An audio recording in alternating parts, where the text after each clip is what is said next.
সিজদার রাতও ভোর হয়, নেশার রাতও ভোর হয়। হ্যাঁ, আজ রাত যে যুবক আল্লাহকে সেজদা দেয় তারও ভোর হয়, যে মদের নেশায় পড়ে থাকে তারও কি হয়ে যায়, ভোর। স্বার্থপর এই দুনিয়া যুবক, নওজওয়ান মনে রাখো, স্বার্থপর এই দুনিয়া, কারো কথা মনে রাখে না, কারো জন্য থেমে থাকে না। আমি এই পরশুদিন দেখছি, গতকালকের আগের দিন সকাল 6:30 বাজে আমি আমার বাজারে, ময়নামতি সাবের বাজার, ওইখানে দেখছি একটা হাইয়েস্ট গাড়ি একটা ট্রাকের মুখোমুখি হইয়া, হাইয়েস্ট গাড়িটার ড্রাইভারটা জায়গা তারে বাইরে করছে টাইম না হেসরাইয়া, কিছুক্ষণের মধ্যে লোকটা মারা গেছে। আমি একটা জিনিস খেয়াল করছি, অনেকক্ষণ তাকাইয়া আমার সাথে ড্রাইভারের আমি বললাম, কি স্বার্থপর এই দুনিয়া, একটা গাড়ি কেউ তার জন্য থামলো না, কারো হাতে সময় নাই, সবাই হরন দিয়া সাইড করে এমনে হেমনে করে সব চলে যায়, কোনো ড্রাইভারও থামে না বন্ধু, যে একটা লোক তো মরে গেছে, আরে মরে গেছে, তুই মরে গেছ, আমার হাতে সময় নেই। এই জন্য স্বার্থপর এই দুনিয়া, বড় স্বার্থপর, হয় কারো জন্য থামে না, কারো কথা অপেক্ষা করে না। চলতে তোমার কথা কেউ মনে রাখবে না। তুমি যদি নষ্ট হয়ে যাও, তুমি যদি কবরে আযাব হয়, তোমার যদি জাহান্নামের আগুন তোমারে পুড়তে হয়, আল্লাহর কসম বন্ধু, তোমার পতন তুমি করে দিলা, নিজেরে নষ্ট তুমি করে দিলা, শেষ পর্যন্ত দেখবা কেউ তোমার কথা মনে রাখবে না। এই পৃথিবী ধোঁকা। চলো এই জন্য আল্লাহর দিকে ফিরে আসি।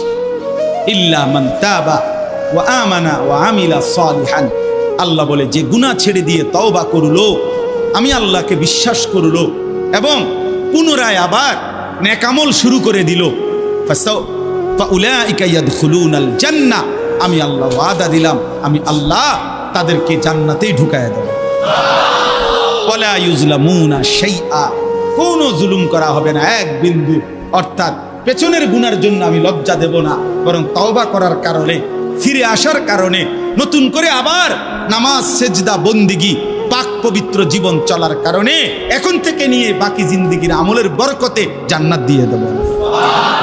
এই জন্য প্রিয় সন্তান, প্রিয় কিশোর, নওজোয়ান, যুবক, চলো ইনশাআল্লাহ বদলাইবার সিদ্ধান্ত নেই। সবাই এই পরিমাণ শাহওয়াত, এই পরিমাণ অবৈধ কামনা বাসনা, নারী ছবি, অশ্লীলতা, বেহায়াপনাতে মাতাল হয়ে গেছে বন্ধু চারিদিকে, সমাজের চারিদিকে।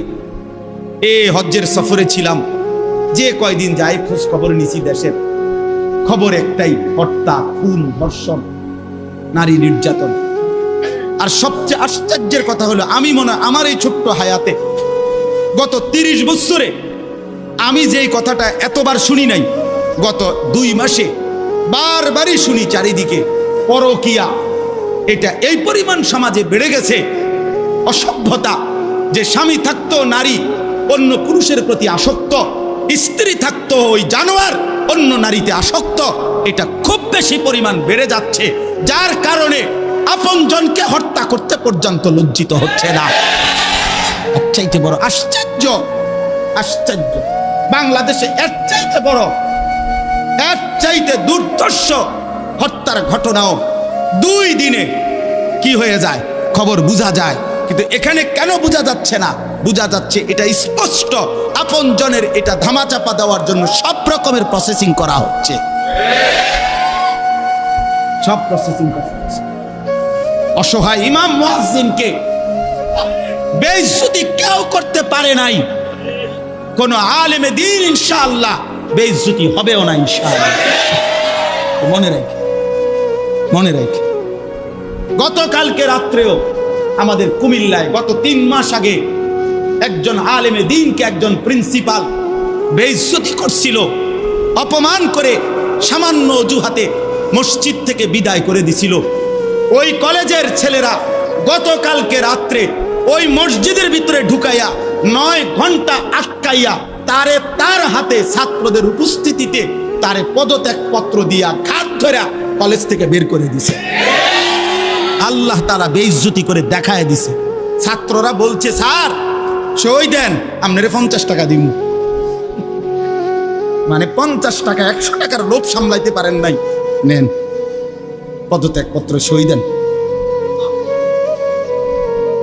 এই জন্য দোস্ত, নারীর আসক্তি, জিনা, বেবিচার, পরকীয়া, অসভ্যতা, যুবক ভাই তোমরা বাঁচতে হবে। নওজোয়ান, আল্লাহ যদি হায়াত দেয় তোমগরে, আগামী সময়টা তোমরা তো পৃথিবীতে থাকতে হবে। এই সমাজ, এই দেশ তো আলাদা করতে পারতা না, তুমি তো এই জমিন ছেড়ে দিতে পারতা না বন্ধু। সম্পদ যদি হয়, তোমরা সব ছেলে তো একসাথে চাঁদের দেশে যাইতে পারতা না, আরেকখানে যাইতে পারতা না। এই সমাজ নিয়ে বাঁচতে হবে, এই দেশ, এই মাটি, এই এলাকা নিয়ে তো তোমাদেরকে বাঁচতে হবে ভাইয়া। তাহলে এই সমাজ যদি তোমরা এভাবে নষ্ট করে দাও, তোমরা যদি সবাই বেনামাজি হয়ে যাও, নারী, ছবি, মোবাইলের অস্থির দৃশ্য ছাড়া যদি তোমাদের রাত না কাটে, দিন না কাটে, আগামী 20 বছর তোমরা সমাজ, তোমার অঞ্চল, তোমার ঘর পরিবার নিরাপদ থাকবে কেমনে? বাঁচবা কেমনে? চলবা কেমনে? চলবা কেমনে বলো ভাইয়া? 9 বছরের বাচ্চা মেয়ে যদি নিরাপত্তা না পায়, আমার সমাজ কি পরিমাণ অশান্ত হয়ে গেছে। হ্যাঁ, কেমনে বাঁচবা ভাই? তোমারও তো বোন আছে, তোমারও তো ছোট্ট বোন আছে, তোমারও তো ছোট বোন আছে, তোমার বোনেরও তো নিরাপত্তা দরকার। তুমি তো এই সমাজ থেকেই, এই পৃথিবী থেকেই কোনো না কোনো নারীকে বিয়ে করবা, তারও তো চরিত্রের পবিত্রতা দরকার, দরকার না? তো কেমনে মিলবে ভাইয়া? কেমনে মিলবে? সবাই যদি এমন চরিত্রহীন হয়ে যাও, নারী ছাড়া, ছবি ছাড়া, মোবাইল ছাড়া, উলঙ্গ দৃশ্য দেখা ছাড়া তোমাদের রাত কাটে না, দিন কাটে না, আমার সন্তানরা কেমনে আগামীর পৃথিবীতে তোমরা বাঁচবা ভাইয়া বলো? তোমাদের অনেক ছেলের চেহারা দেখলেই তো বোঝা যায় কতদিন হয় নামাজ পড়ে, কতদিন হয় মালিকরে একটা সেজদা দেয়। চুল নিয়ে এত ব্যস্ত হয়ে গেলা কেন? চুলের ফ্যাশনের উপরে এত অস্থির হইলা কেন? কে দেখে তোমার চুল? কীর্ত দেখে? কারে দেখাও এসব চুল? মানুষের আর কাজ নাই, মানুষই বুঝি বইয়া বইয়া তোমার চুল দেখবে। তুমি যে সারাদিন চুল নিয়ে ব্যস্ত, শরীর পূজা, দেহের পূজা এভাবে করছো কেন? সারাক্ষণ বুঝি এই শরীর, এই দেহ, এটা নিয়েই ব্যস্ত হয়ে গেলা। সারাক্ষণ একটা নারী বুঝি, একটা নারী, একটা ছবি, একটা বেডি, একটা উলঙ্গ দৃশ্য, এর জন্যই পৃথিবীতে আসা। এই রাত দিন বুঝি মোবাইলে দেখবা, ছবি দেখবা, নারী দেখবা, সারাদিন বুঝি নারীর জন্যই পৃথিবীতে আসা তোমার, আর কাম নাই, আর কোনো উদ্দেশ্য নাই দোস্ত আমার। আহ, ঠিক হলো না, ঠিক করলা না ভাইয়া, ভালো করলাম। অর্থাৎ যারা নামাজ পড়ে না, আল্লাযীনা তারাকুস সালাহ, টোটালি নামাজ যারা ছেড়ে দিছে, তারা প্রজন্মের উত্তম তো না, নিকৃষ্টও না, তারা কোনো জেনারেশনে না, তারা কোনো মানুষে না, তারা কোনো কিচ্ছু না, এরে কোনো গণাতে ধরে না। ওই প্রথমেই বাদ গণাত করছে, ওরে নিকৃষ্ট হিসেবে বলতে চাইছে আল্লাহ এখানে। যারা তাদের নামাজকে নষ্ট করে দেয়, তাফসীরের মধ্যে লিখছে নামাজ নষ্ট করে দেয় মানে কি? 1 নাম্বার, যে ব্যক্তি নামাজকে যথাসময়ে আদায় করে না, ইউআখিরুনাস সালাহ, তাখির করে, নামাজ সবসময় দেরিতে পড়ে। নামাজ সবসময় কখন পড়ে? দেরিতে পড়ে। আল্লাহ তাআলা বলেন ওরা ওই সমাজের নিকৃষ্ট মানুষ। ফাওয়াইলুল লিল মুসাল্লিন আল্লাযীনা হুম আন সালাতিহিম সাহুন। আল্লাহ তাআলা বলেন ওই নামাজীদের জন্য জাহান্নাম। ওয়াইল, জাহান্নামের একটি গুহা, জাহান্নামের একটা অংশ, জাহান্নামের ভীষণ আযাব। আল্লাহ তাআলা বলছে তারা আল্লাযীনা হুম আন সালাতিহিম সাহুন, যারা তাদের নামাজের মধ্যে সাহুন, অলস, নামাজকে সবসময় দেরি করে, নামাজকে সবসময় দেরি করে। জোহরের আজান হয়েছে 1টা বাজে, এবারটা জোহরের নামাজ পড়তে গেছে 1:15 বাজে, 7:30 ওটা নামাজ পড়ছে, লুঙ্গিটারে বইটা গামছা একটা কান্দে দিয়া রুকু সিজদা 3-4টা মেরে দিল আর কি। এটা নামাজ হইলে আর কি করতাম হুজুর, সময় কুলাইতারি না, কিটছেন আপনি ঘাস কাটছে এতক্ষণ গরু গোসল করাইছে, গরু গোসল করাইছে। গরু গোসল করানোটা খুব দামি দরকারি বিষয়। তো নামাজকে এরকম প্রতিনিয়ত যে বিলম্ব করে আল্লাহ তাআলার কোরআনের ভাষায় তারা নিকৃষ্ট মানুষ, নিকৃষ্ট মানুষ। আদাউস সালার অন্তর্ভুক্ত, আদাউস সালার অন্তর্ভুক্ত নামাজকে বিলম্ব। আচ্ছা, হাদিসের মধ্যে আছে, কোরআনেও আছে, যে ব্যক্তি নামাজে অবহেলা করে, আল্লাহর কসম, আল্লাহও বলছে নবীজিও বলছে, সে মুনাফিক। ইন্নাল মুনাফিকিনা ইউখাদিউনা আল্লাহ ওয়া হুয়া খাদিউহুম ওয়া ইযা কামু ইলাস সালাতি কামু কুসালা। কোরআন শরীফে আল্লাহ মুনাফিকের 1 নম্বর পরিচয় বলছে, মুনাফিক সে যে নামাজ পড়ে অলস ভাবে। নামাজ পড়ে কিভাবে? তাহলে নামাজ যে পড়ে না তার ব্যাপারে বলেন, কথা বলেন না কেন? তারে মুনাফিকও বলে নাই। তুই কোনো মানুষে না বেটা, তুই কোনো কাতারে নাই, তোর কোনো আলোচনাই নাই। আলোচনা ওই ব্যক্তিরে যে নামাজ পড়ে অলস ভাবে, খামখেয়ালি করে। দাঁড়াইবার কথা 2 পায়ে, দাঁড়াইছে 1 পায়ে। বুঝলেন? অলস নামাজের। রাসূলুল্লাহ সাল্লাল্লাহু আলাইহি সাল্লাম বলছেন, তিলকা সালাতুল মুনাফিক, ওই নামাজ মুনাফিকের নামাজ। ইয়ারকুবু হাত্তা তাগরুবা শামস, আসরের নামাজ না পড়ে যে অপেক্ষা করতেছে, অন্য কাজে ব্যস্ত আছে, এরই মধ্যে সূর্য ডুবে যাচ্ছে। সূর্য ডুবার কাছাকাছি, হাত্তা কানাত বাইনা কারনাই শাইতান, সূর্য ডুবার সময়ে শয়তান তার 2 শিং সূর্যের পাশে বাড়াইয়া দেয়। আল্লাহ নবী সাল্লাল্লাহু আলাইহি সাল্লাম বলেন, কামা ফানাক্কারা আরবাআন, সূর্য ডুবে যায় এই সময় ওই আসরের নামাজের জন্য দাঁড়াইয়া 4 রাকাতে যেন 4টা ঠুক্কর মারছে। লা ইয়াযকুরুল্লাহ ইল্লা কালিলা, ঠিক মতো তাসবিহগুলো নামাজের আদায় করে নাই।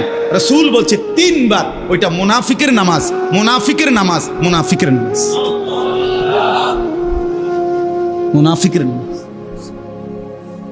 তোর মতো নিকৃষ্ট নির্লজ্জ বেহায়া আল্লাহর জমিনে তো কোনো কুত্তাও হয় না, কোনো কুত্তাও তো এরকম হইতে পারে না। কুত্তাও যদি আল্লাহ তাআলা সেজদার হুকুম দিত তো সে দিত, তাকে তো আল্লাহ সেজদার হুকুম দেয় নাই, এই জন্য সে সেজদা দেয় না।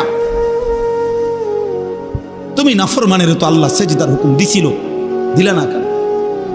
তোমার তুলনা তো জানোয়ারের সাথে হয় না, এই জন্য তো আল্লাহ বলছে বালহুম আদাল, ওই জানোয়ারের চাইতে নিকৃষ্ট। ওর উদাহরণ নাই, ওর তুলনা কুকুরের সাথেও না, ওর তুলনা শুকরের সাথেও না। আল্লাহর কোন সৃষ্টির অন্তর্ভুক্ত না। বলো মিয়া, এত বিবেকহীন কেমনে হইলা? আফা হাসিবতুম আন্নামা খালাকনাকুম আবাসান, কি ভেবেছো বান্দা আমি তোমাকে অনর্থক বানিয়েছি? তোমাকে আমি একদিন, আমি আল্লাহ 1 সেকেন্ডে চাইলে পারি, কুন ফায়াকুন, আমি হও বললেই হয়ে যায়। সেই আমি 9 মাস কেন লাগাইলাম? 9 মাস লাগাইলাম। আরে বলো কি বান্দা, নিজ হাতে খালাকতুহু বিয়াদিয়া, আল্লাহ বলেন আমি আমার নিজ কুদরতি হাতে আমার বান্দাকে আমি বানাইছি, আমি বানাইছি। বড় যত্ন করে 1 ফোঁটা নাপাক পানির মধ্যে এত চমৎকার ডিজাইন পৃথিবীর কেউ কল্পনাও করতে পারে না। ইন্না খালাকনাল ইনসানা মিন নুতফাতিন আমশাজ, বীর্যের 1 ফোঁটা থেকে আমি আল্লাহ তাআলা মানুষকে বানিয়েছি। এত সুন্দর চমৎকার নাক কান ডিজাইন। কোন পানির 1 ফোঁটার উপরে, 1 ফোঁটা পানির মধ্যে কেউ কোনো ডিজাইন করুক, কি দিয়ে করবে? পানির উপরে ডিজাইন করে কেমনে? আবার রব্বুল আলামিন বলে সেই পানির নাপাক ফোঁটা দুর্গন্ধযুক্ত, আমি তার মধ্যে এমন সুন্দর একটা ডিজাইন করেছি।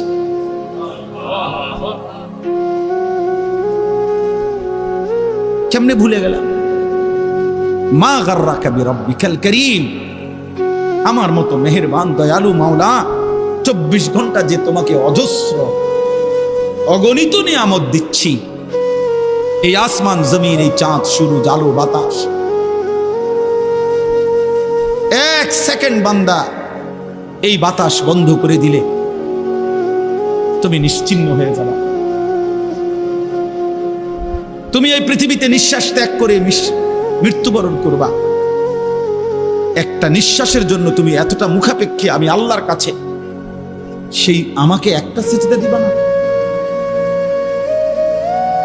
সেই আমাকে একবারও ডাকবা না?